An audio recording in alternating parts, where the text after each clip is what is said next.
G'day, how you doing? Today I'm going to show you how I pull out star pickets when I don't have a star picket puller.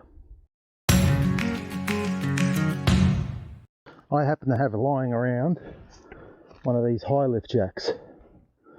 So this is what I use to pull star pickets out because I don't like the idea of bending and wobbling them, putting them out of shape, snapping them.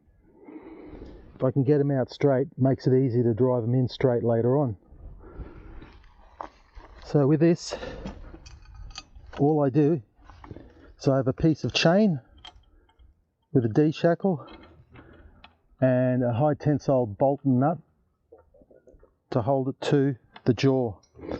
There's a nice convenient hole right there. And what I do, take the D-shackle apart, find the lowest hole in the picket, the post, star picket, whatever you want to call it, and then pull it up, get nice tension on it.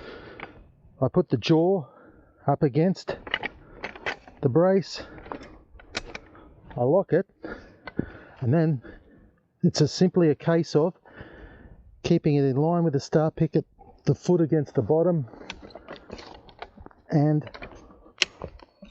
start jacking it up nice and slow and steady. And as you see, with minimum effort, I have this star picket walking out of the ground.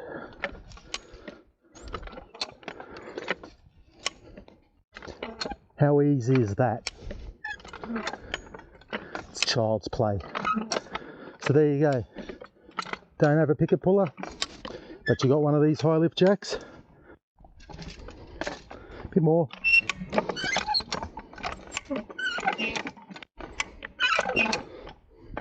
There we go.